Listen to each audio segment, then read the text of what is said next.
ai ba bararan zuwa ba. Na zo in ganta ni goyo Allah da Allah minti daya. Minti daya? Kwarai. Kai? Bari in je in ji me zai ce ko. Wai kina nufin zuwa zaki? Mana. To je ke mu ga.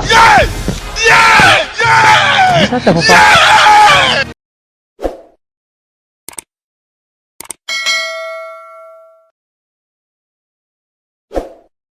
Baby kenan. Ya rana? Ai ki ba ku ajin rana sun da kodo shi kuna cikin gida abun ku. Ko a cikin gidan mai akwai rana. Amma ba irin gidanku ba gaskiya. Haka dai ka ce. Ai mana mu da muke gidan biskit. An balayan nan ga idan kukan tsuntsaye in ma zauna kai a karkashin bishiya tsuntsaye za su tashe ka.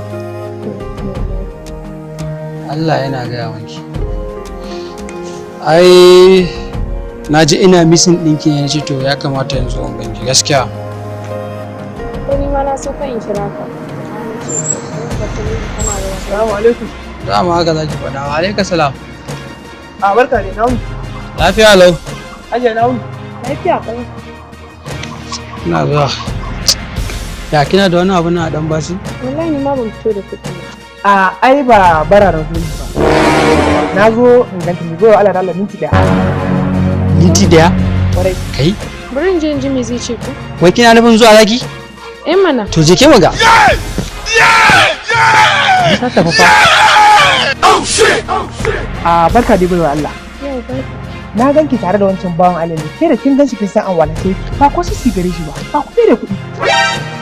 Baiwa Allah wannan bawan Allah ke da kin ganshi kin san a cikin wahala yake. Kawai ni dama na zo ne na ga kin burge ni wallahi kawai na zo in sanan banki. Dan Allah samu nan banki. Kin tsaya da wancan ki duba kayan da ke jikin shi don Allah. Baiwa Allah ki bar gani na da wannan roban. Ba iya bara na tsaya ba har da ayyuka masu yawa nake tare da su. Kin gane? Kawai ki kwantar da hankali. Da Allah shiga gida na Allah. Baby yanzu ni zaki mu wannan cin mutuncin. Almajiri ne fa. Na me to shi almajiri ba mutum bane? Kin sai dai wai.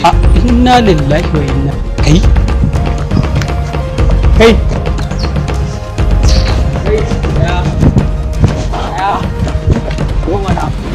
Kakkare na mun wa wani ka fadi mai tare gurin.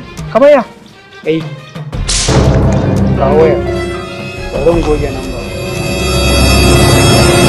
Ba komai za ta kira ni.